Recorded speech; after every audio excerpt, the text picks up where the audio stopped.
የዚህ ዓመት ዕቅዴ ሀብታም መሆንና አለማበድ ነው። ከድህነት ያመለጠ ከብደትም ያመልጣል። በሀገራችን ዋናው የብደት ምንጭ ማጣት መሆኑን አሳምሬ ያውቃለሁ። አንድ ሰው ሲያብድ በተለምዶ ጨርቁን ጥሎ አበደ ነው የሚባለው። ከጣሊያን የገዛውን ሱፍ ጥሎ አበደ ሲባል ሰምተህ ታውቃለህ?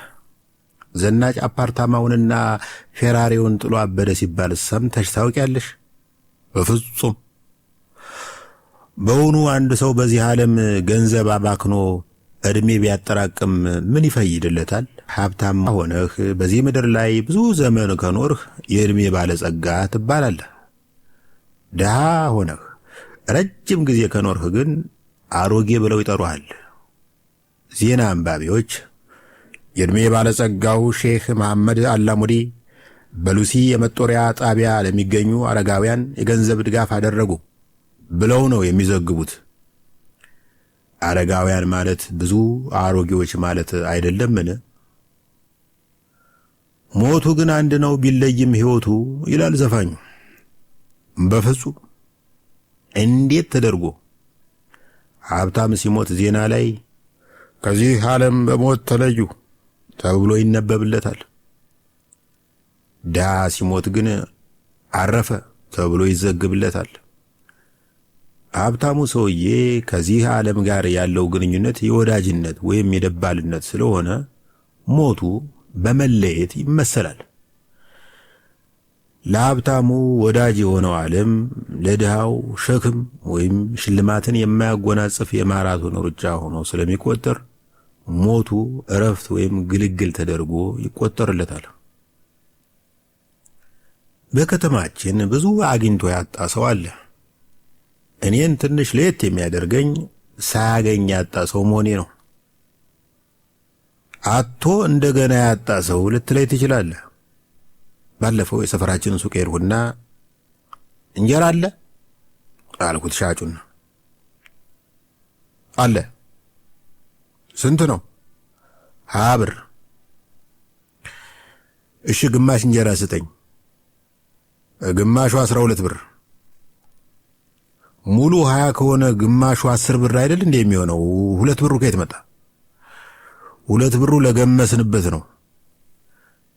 እሺ በ10 ብር ምን አለ? የእንጀራ መያዣ ፌስታል አለ። በባንክ አካውንቴ ውስጥ ከሚገኘው ብር በላይ በስልኬ ጋለሪ ውስጥ ያለው ፎቶ በቁጥር እንደሚበልጥ ትዝ ሲለኝ አልቅስ አለኝ። ደግሞ ግርም የሚለኝ የሁሉንም ባንኮች አካውንት ማውጣቴ ነው። ሆሆ የድሃ ልጅ ኪሱ ትልቅ ነው ይል ነበር አባቴ ሲተረት። እውነት መሆኑን በእኔ ደርሶ አየሁት። ያም ሆኖ ዘንድሮ ሀብታም ሆናለሁ። በመጀመሪያ መኪና ሸምታለሁ። መኪና ከግምት በላይ እንደተወደደ አላጣሁትም። ዛሬ መንጃ ፈቃድ ቢጠፋብህ ለቅጣት የምትከፍለው ገንዘብ የዛሬ 10 ምናምን ዓመት ቅልብጭ ያለች ላዳ ያስገዛ ነበር። ያም ቢሆን እየቆጠብኩ አጠራቅማለሁ። አዲስ አበባ ውስጥ መኪና ማቆሚያ ማግኘት ከባድ ስለሆነ የማይቆም መኪና እገዛለሁ ወይም የመኪና ማቆሚያ መሬት እመራለሁ። አሁን ሰፈራችን ውስጥ በሚገኘው ደሊላ ካፌና ሬስቶራንት በረንዳ ላይ ቁጭ ብዬ ማሪን እየጠበቅኩት ነው። ማሪ በሳይኮሎጂ ትምህርት አብሮኝ የተመረቀ ወዳጄ ቢሆንም ደቦ የቀብር አስፈጻሚ የተባለ ድርጅት አቋቁሞ የናጠጠ ሀብታም ሆኗል። የእሱ ተቀጣሪ የሆኑ አስከሬን ማጓጓዣ መኪና የሚነዱ ሾፌሮች አንዳንዴ ስራ ሲጠፋባቸው፣ ሬሳ ሲጤረርባቸው ዙሪያ ገባውን ገላምጠው የመሸበት ሰካራም አሳደው ይገጫሉ የሚል ሐሜት ይናፈሳል። ከምግብ ቤቱ በር አጠገብ የእጅ መታጠቢያ ቧንቧውን በቁመት የሚወዳደር የድምፅ ማጉያ ተገትሮ ከሲኖትራክ ጥሩምባ የተረፈውን ጆሮአችንን ይደበድባል።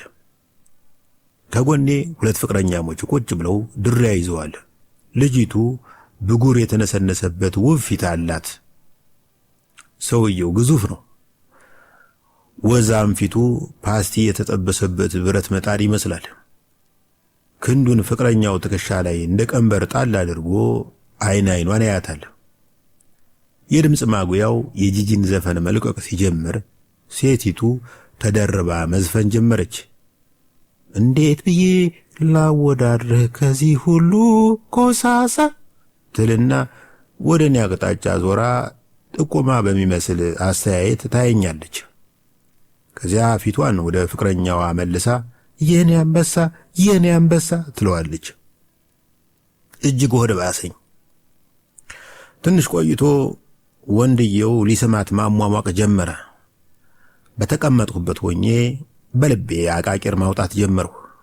ኧረ በእናትህ እንደሱ አይሳምም። እስቲ መጀመሪያ አገጯን ይዘህ በፍቅርና በርህራሄ ለ2 ደቂቃ ያህል ተመልከታት። ጓጉተህ አጓጓት። እንዲያው በነፃ አገኘው ብለህ ዘለህ በሰው ከንፈር ተጉሞጠሞጣለህ። ነውር ነው፣ መቅሰፍትም ነው። ኤዲያ ከንፈር ጠፋ እንጂ አሳሳሙንስ ስናውቅበት ነበር። የማንኩሳው ከቆንጆ ከንፈር ላይ አሻራ የሚያነሳው ይባል ነበር በጊዜው። አይኖቼን ከፍቅረኛሞች ላይ አንስቼ ወደ መንገዱ ወረወርኳቸው። ከቁንም በላይነህ አንደኛ ደረጃ ትምህርት ቤት የተለቀቁ ሕፃናት መንገዱን አጥለቅልቀውታል። እንዴት ናችሁ ልጆች? የዛሬ አበባዎች፣ የነገ ሌባዎች። ይህን ሁሉ ማቲ ሸከፍ አድርጎ የሚያሳድር ቤት በከተማው መኖሩ ራሱ ተአምር ነው መቼም። ወይስ የሁሉ ፈላ እስከ ንጋት እናቱ ሆድ ውስጥ ተመልሶ ያደፍታል? የሕፃናቱ ጎርፍ አለፍ እንዳለ ሰብስቤ ከላይ ሲመጣ አየሁት። ሰብስቤ ሰፈራችን አራዳ ቀፋይ ነው። አንዲት በግቢያችን ውስጥ ተከራይታ የምትኖርን ፈረንሳዊት እየተከተለ በልመና ሲያጣድፋት ተመለከቱ። ፈረንጂቱ ከለማይ ሳይሆን ከነጣቂ ለማምለጥ የምትሞክር ይመስል ሶምሶማውን ታስነካዋለች። አባራሪና ተባራሪ ከፊት ለፊቴ እንደደረሱ ብድግ ብዬ የሰብስቤን ክንድ አፈፍ አድርጌ ይዤ በማስቆም በፈረንሳይ መንግስትና በኢትዮጵያ መካከል ሊቀሰቀስ የሚችለውን ጦርነት ከመነሻው አከሸፉት። ልቀቀኝ አለ ሰብስቤ። ስማ ፈረንጆች አንዴ በጅምላ መጹት ሆናል። አሁን በችርቻሮ እንዲመጸውቱን ማስገደድ ልክ አይደለም አልኩት። ሲቸግረኝ ታዲያ ምን ላድርግ? እኛን የአገርህን ልጆች ጠይቀና ባልቸገረን ቀን እናግዛለን። እሺ የማትፈልገው አሮጌ ልብስ ካለ ስጠኝ፣ ብርዱ ሊገለኝ ነው። ልብስ እንኳን ለነገሩ ብዙ ያልተለበሰ 15 ዓመት ብቻ የተገለገልኩበት ጃኬት አለኝ። ችግሩ ብሰጥ ወስደህ ጆሮውን ትለዋለህ። እሺ ጆሮ የሌለው ጃኬት ስጠኝ። ከሰብስቤ ጋር ትንሽ ቆይታ አድርገን የሚያጽናና ቃል አካፍየው ከተሰነባበትን ከጥቂት ደቂቃ በኋላ ወዳጄ መጣ። ግን ትንሽ ገንዘብ ይለግሰኛል ብዬ ሳስብ ዘለግ ያለ ምክር ለገሰኝ። በዚህ ዘመን በደራሲነት እንደማትኖር የታወቀ ነው። ተጨማሪ ሥራ መስራት አለብህ አለኝ በረጅም ብርጭቆ የቀረበለትን ስፔሻል ሻይ ፉት እያለ። ምን ሥራ አለ አልኩት። ለምሳሌ እዚህ አዋሬ ሴቶች አደባባይ ፊት ለፊት ያለው ፖሊስ ጣቢያ ክፍት የሥራ ማስታወቂያ አውጥቷል። የተውባክ ቁመናዬ የፖሊስ አይደለም አልኩት። እና የሌባ ነው? ሌላ ሥራ ካለ ጠቁመኝ። ትንሽ ወጣ ያለ ሥራ ከፈለክ ደግሞ ጃን ሜዳ ላይ አድማ በታኞች ልምምድ ማድረግ ጀምረዋል። ከቱርክ ያስመጡትን አዲስ አስለቃሽ ጭስ የሚሞክሩበት ፊት ይፈልጋሉ። ለምን አይሞከርብህም? በአንድ ዘለላ አምባ 500 ብር ይከፍለዋል። በቃ ይህን ነው የምትመኝልኝ ያልኩት። እሺ አራጋቢነት ይስማማሃል? ስቴዲየም ውስጥ የመስመር ዳኛ የምትሉት ነው አራጋቢነት? ኖ ምግብ ቤት ውስጥ የሚሰራ ሥራ ነው። ረጅም ጭራ ይዘህ ቆመህ ከተመጋቢዎች ሞሰብ ላይ የሚያንዣብቡ ትንኞችንና ንቦችን ታባራለህ። የወዳጄን ምክር የምሰማ መስዬ እያልሰማሁ ድሮ ልጅ ሆኜ ጎረቤታችን ሳሎን ግድግዳ ላይ በዳንቴል ተሰርቶ የተለጠፈውን ጥቅስ አስታውሼ ተከዙ። ሳገኝ አላውቅበት፣ ሳጣ ዘመድ የለኝ፣ ከእንግዲህስ ወዲያ ብሞትም ግድ የለኝ ይል ነበረ ጥቅሱ።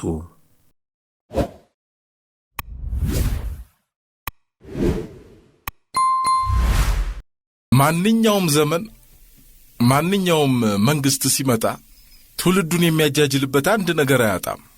የሚያጃጅልበት ያልኩት ምክንያት እንደ አዲስ ግኝት ነገሩን ጦፍ ተደርጎ ያለበለዚያ መኖር አይቻልም ብሎ ምንጭክ ስለሚል ነው። በደርግ ዘመን መሰረተ ትምህርት ያለ መሰረተ ትምህርት ነበረ ጉዳዩ። መሐይም በነበርኩበት ጊዜ የሚል አጭር ልቦለድ ልጋብዛችሁ እስቲ። የደርጉን ዘመን እናስታውሰው። ኪሮስ ገብረ ማርያም ናት ጸሐፊዋ ከአስመራ። በእጄ ብዕር ይዣለሁ። ለደብዳቤ መጻፊያ ብዬ የገዛሁት ወረቀትም ጠረጴዛ ላይ ተቀምጧል። በሐሳቤም ሩቅ ሄጃለሁ። መሐይም በነበርኩበት ጊዜ ያሳለፍኩት መከራ ለወንድሜ ልገልጽለት ፈልጌያለሁ። አዎ ከወንድሜ ከተለያየን 10 ዓመታት ደርሰዋል። አሁን ግን ወንድሜ የሚገኘው በአሜሪካ ነው። ከኔ ጋር ቢኖር ግን ድሮ ያስተምረኝ ነበር። እሱ ስለሌለ ግን ሳልማር ቀርቻለሁ። አሁን ግን ለአብዮታችን ምስጋና ይድረሰውና በመሰረተ ትምህርት ገበታ እገኛለሁ። ባላግብቼ 2 ልጆች ወልጃለሁ። ወንድሜ ደብዳቤ ሲጽፍልኝ ራሴ አላነብም ነበር፣ መልስም ራሴ አልጽፍለትም። አሁን ግን መሰረተ ትምህርት ተምሬ መሐይምነትን ድራሹን አጥፍቼዋለሁ።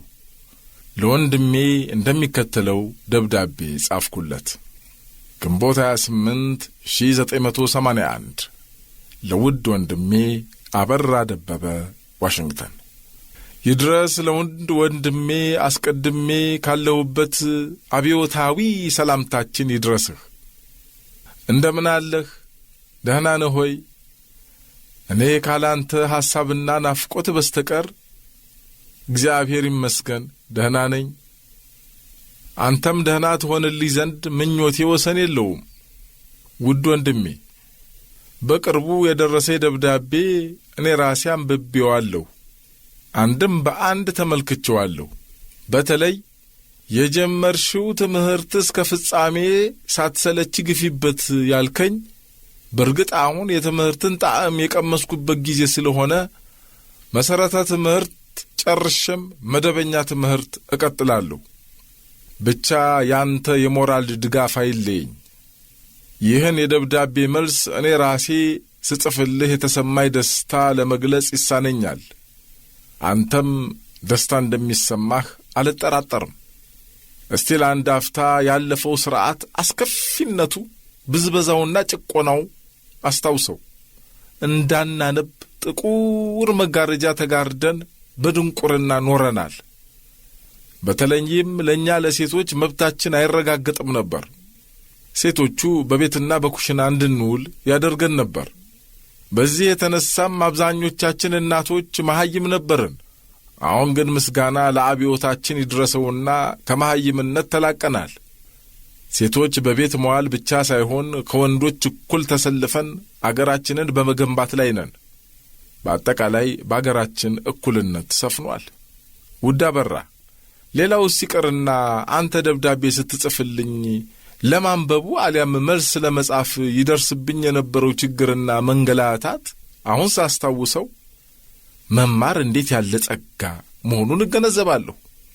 ያኔ መሐይም በነበርኩበት ጊዜ ደብዳቤ እንዳላነበው ዓይኖቼ በጥቁር መጋረጃ ተጋርደው ስለነበር የግድ የተማሩ ሰዎች አፈላልጌ እንዲያነቡልኝ ማድረግ ነበር አማራጩ።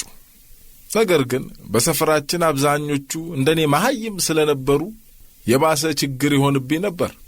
ከኛ ራቅ ብሎ ትምህርት ቤት ስለሚገኝ እዛ ሄጄ ተማሪዎች ለረፍት ሲወጡ አንዱን ጠርቼ አንብቡልኝ አሊያም ጻፉልኝ ማለት የዘወትር ስራዬ ነበር። አንዳንድ ተማሪዎችስ የገንዘብ ጉቦ ሳልሰጣቸው አያነቡልኝም፣ አይጽፉልኝም ነበር። መሐይም መሆን እንዴት ያለ መጥፎ ነገር ነው መሰለህ። ራስህን የማታነበው ጽሑፍ ሚስጥሩ ሊባክንብህ ይችላል። አንድ ሰው ራሱ የሚያነበው ከሆነ ግን ሚስጥሩ ሊባክንበት አይችልም። እና ዛሬ የትምህርት ጥቅም በደንብ ተገንዝቤያለሁ። ሀ ብዬ ለ የማልል የነበርኩት አሁን ግን ብታይኝ ይገርመሃል። በወንበር ቁጭ ብዬ አንዳንድ መጽሐፍት ሳነብ የደስታ እርካታ ይሰጠኛል። እኛ እናቶችም እንኳ ትላልቆቹ ብንሆን ልክ እንደ ልጅ ደብተርና እርሳስ ይዘን ወደ ትምህርት ቤት ስንሄድ ለተመልካቹ ለኛ ደስታ ይሰጠናል። አንተም አንድ ቀን መጥተህ ስንማር እንድትጎበኘን በዚህ አጋጣሚ ጥሬን አቀርባለሁ። ውድ አበራ፣ የመሃይም መጥፎነት ከተገነዘብክ ዘንድ በነበርኩበት ጊዜ ከደረሰብኝ ገጠመኝ አንዱን ላውጋህ። ጎረቤታችን የሆነችው አንዲት ሴትዮ ወርቅ ይጠፋባታል። ግን የሰረቀው ሰው ስላልታወቀ እኔ በጥርጣሬ ተያዝኩ። ለምርመራ ቀረብኩ። ግን እኔ ምንም ነገር ስላልወሰድኩ እኔ ሰርቄያለሁ ልላቸው አልቻልኩም። ታዲያ አንድ ቀን የመጀመሪያ መርማሪዎች እኔ ወዳለሁበት ክፍል መጡ። ወረቀት ይዘዋል። ወደ እኔ ጠጋ ብለው አሁን እዝች ጋ ፈርም ያሉኝ። እኔም ለምንድን ነው የምፈርም ስላቸው አይ ነፃ መሆንሽን የሚገልጽ ነው። ስለዚህ ነፃ መሆንሽን የምታምኝ ከሆንሽ እዝች ጋ ፈርም ያሉኝ። መፈረሚያው መስመርን እያሳዩኝ እኔም እውነት መስሎኝ አውራጣቴን ቀለም ነክሬ በአውራጣቴ ፈረምኩ። በኋላ በሉ ነፃ ከሆንኩ ይልቀቁኝ ብላቸው እነሱም ነገ ከነገ ወዲያ ትለቀቂያለሽ አሉኝ። በእስር ቤቱ 2 ቀን አሳለፍኩ። በሳልስቱ መርማሪዎች አጅበው ወደ ሻምበሉ አቀረቡኝ። ሻምበሉም ወርቁን እንዴት እንደሰረቅሽ አስረጅኝ አሉኝ። ክው ብዬ ደነገጥኩ። ምን ሆንሽ? መስረቅሽን መቼም በፊርማሽ አረጋግጠሻል ሲሉኝ ንግግራቸው ገባኝ። ምንድነው የምትናገሩት ሻምበል? መቼ ነው ሰርቄዋለሁ ብዬ ፈረምኩት አልኳቸው። ይሄው ዋ አልኩና ዝም አልኩ። ምለውም ጠፋኝ። መርማሪዎቹም ሳያቸው ጊዜ በአፍረት ይሁን በፍርሃት አቀረቀሩ። ሻምበሉን ጉዳዩን አውጥተው አውርደው ለካ ታለውሻል፣ በይህን ወረቀት የፈረምሽው ሰርቄዋለሁ ብለሽ ሲሆን መሃይም መሆንሽን አውቀው ላንቺ ያስነበቡሽ ደግሞ ነፃ መሆንሽን አስመስለው ነው። ስለዚህ አንቺ ከዛሬ ጀምሮ ነፃ ነሽ፣ በሂጂ አሉኝ። እኔም እጅ ነስቼ ወጣሁ። ለነሱ ግን ምን እንዳሏቸው አላወቅኩም። ከእስር ቤት ተለቀቅኩ። እዚህ ላይ ያለ ማንበብ ችግር ላይ እንደሚጥል ተገነዘብኩ። አንተም ሳታነብ እንዳትፈርም። በሌኒ ወንድም ማር ቢበዛ እንኳን ይመራል ይባላል። ስለዚህ ካተታ በዛሁብህ መሰለኝ። ይህቺ ደብዳቤ ስትደርስ ከፍ ያለ ደስታ እንደሚሰማህ አልጠራጠርም። በል መልስህን በጉጉት እጠብቃለሁ። በሌላ ደብዳቤ እስከምንገናኝ ደህና ሰንብትልኝ። ያንተዋ ውዷ እህትህ እቴነሽ ደበበ፣ አስመራ። የማይጽፉ እጆች አይኖሩም። የተማረ ያስተምር፣ ያልተማረ ይማር። መሃይምነት ከሀገራችን ጨርሶ ይጠፋል። አዎ ይጠፋል። በፊደል ነው የተለከፍኩት። በሃ በሁ በፊደል ነው የተለከፍኩት። አባዬ ነው ያስለከፈኝ። ገና በልጅነት ገና በጋሜ ነው ያስለከፈኝ። ተማር ሲለኝ፣ ሰው ሁን ሲለኝ፣ ካልተማረ ድሃ ሰው አይሆንም ሲለኝ በልጅነት ያስለከፈኝ። በፊደል ቃል በብርሃኑ በነጻነቱ ተስፋ ነው ያስለከፈኝ። በፊደል በቀር በትምህርት በተስፋ በቀር በእውቀት በቀር በብርሃን በቀር ነጻነት የለም ሲለኝ ገና በጨቅላ በጋሜ ያስለከፈኝ። የደሃ ልጅ አትበለኝ ሃ በል ሲለኝ፣ ቁጠር ሲለኝ፣ አትበለኝ ሁ በል ሲለኝ፣ ቁጠር ሲለኝ ከፊደል ጋር ቁልቁል ለትሞ ሲያድፈጠፍጠኝ የመጀመሪያ ልክፍቴን በልጅነቴ ያስለከፈኝ። እኔ አባቴን የረገምኩት ስላላስተማረኝ፣ ብርሃን ስላላሳየኝ፣ በድንቁርና በእውርነት በጨለማ ስላሳደገኝ ነው ሲለኝ፣ በል አንተ ተማር፣ ያላወቅኩትን አንተ እወቅልኝ፣ የራበኝን የእውቀት ተስፋ፣ የጠማኝን የትምህርት ተስፋ፣ የናፈቀኝን ጥበብ በል አንተ ቅሰምልኝ፣ እወቅልኝ፣ ተማርልኝ፣ ድረስልኝ፣ ሰው ሁንልኝ ሲለኝ አስተማረኝ፣ አሳወቀኝ፣ አስለከፈኝ።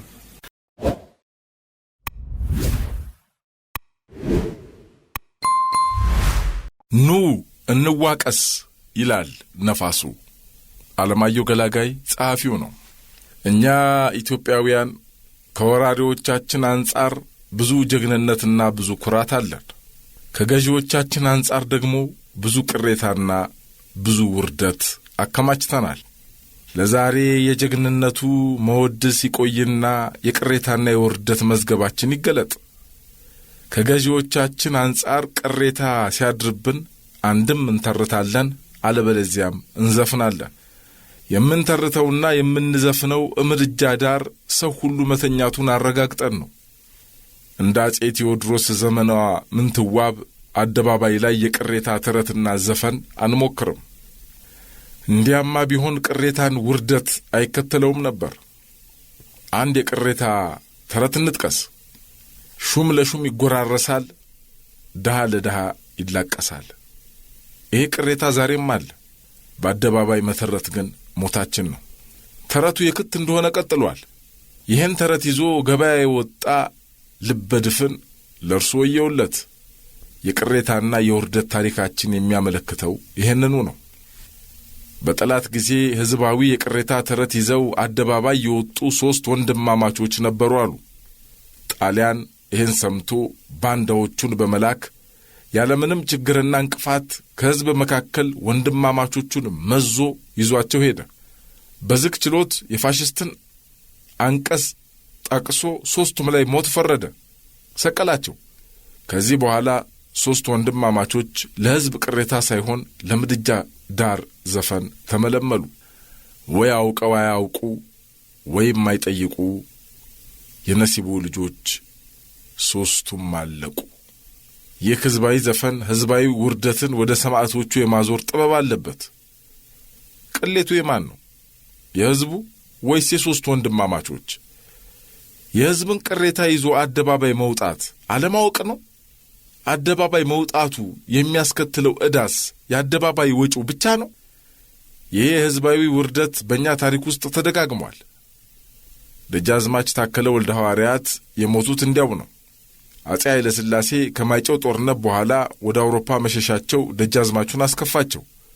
በመሆኑም በዚህ አጋጣሚ ሕዝቡ የሚጠቀምበትን ሕዝባዊ መንግሥት የማቋቋም ፍላጎት አሳዩ። ፍላጎታቸው ከጠላት መሸነፍ በኋላም አጼው ከተመለሱ በኋላ አልከሰመም። በዚያ ሳቢያ ግጭት ተፈጥሮ እጅ እንዲሰጡ ሲጠየቁ ራሳቸውን አጠፉ። ሕዝብ መሃል ሆነው ለሕዝብ ጥቅም እየታገሉ የመጨረሻ አማራጭ ራስን ማጥፋት መሆኑ አይደንቅም? ለየትኛው ሕዝብ ነው ሕዝባዊ መንግሥት እንዲቋቋምስ የጠየቁት? ሕዝቡ የለም? ወናገር ነው? እንደ አጥማቂው ዮሐንስ የበረሃ አንበጣ እየበሉ በረሃ ላይ የጮኹት? ካልሆነ ታዲያ ምን? ውርደት አይመስለንም እንጂ የውርደት ታሪካችን ብዙ ነው።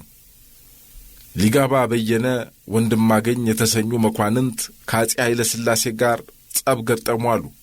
መቼም ለራሳቸው አይደለም። ለራሳቸው ቢሆንማ ሊጋባነቱ በበቃቸው፣ ካልበቃቸውም ተለማምጠው በተጨመረላቸው። ያም ሆነ ይህ ሊጋባው በየነ ሃይባይ ሕዝብ በሌለበት አሰቃቂ ሞት ተፈረደባቸው። ውሃ ተከልክለው በውሃ ጥም አረው ሞቱ።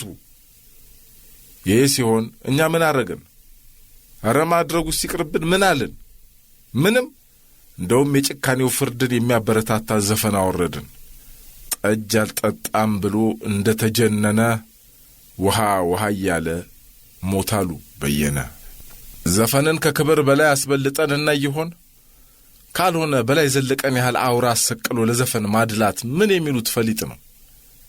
በላይዬ ሸጋው በላይዬ በላይዬ ጀግናው በላይዬ ብሎ መስፈን ከበላይ በላይ ይጠቅመን ይሆን? ተሰቀለ ቢሉኝ ኮቦርታው ነው ብዬ፣ ተሰቀለ ቢሉኝ ጠበንጃው ነው ብዬ፣ ለካስ በላይ ኖሯል ትልቁ ሰውዬ። ቢያንስ በሞቱ አልተሾፈበትምና የበላይ ሁኔታ ከሌሎች ይሻላል። ከነ አቶ በዛብህ ለማለት ነው። አቶ በዛብህ በጥይት ተደብድቦ ሲገደል ልብሱ በባሩዱ እሳት ስለተያያዘ አካሉ ተቃጠላሉ። ያኔ እንዲህ ተብሎ ተዘፈነለት። አንተም ክፉ ነበርክ፣ ክፉ አዘዘብህ፣ እንደገና ዳቦ እሳት ነደደብህ። አንሰማውም እንጂ ከወደታች የሚነፍስ ኑ እንዋቀስ የሚል ጸጥተኛ ድምፅ አለ። ድምፁ የግለሰቦች ነው። የሚዋቀሰው የአካላችን ሳይሆን ከህሊናችን ጋር ነው። የአገልግሎት ዋጋቸውን በልተን በዕዳችን ያስጠየቅናቸው ግለሰቦች አሉ። ጡጫና እርግጫ የጠገቡት እነርሱ እያሉ እኛ ግልምጫ የሚሸሽ ውርደታም ሕዝብ ሆነናል። ልጆቻችንን ሰብስበን የእነሱን ልጆች በልተናል። ቤተሰቦቻችንን ሸክፈን የእነሱን ቤተሰብ አንከራተናል። ቤታችንን አሙቀን የእነሱን ጎጆ አቀዝቅዘናል። ኑ እንዋቀስ ይላል ነፋሱ። እንደኛ ጨርቄን ቅሌን ስላላሉ ጨርቅና ቅል እንደሌላቸው መቁጠርም የጨዋ ሕዝብ ወግ አይደለም። ኑ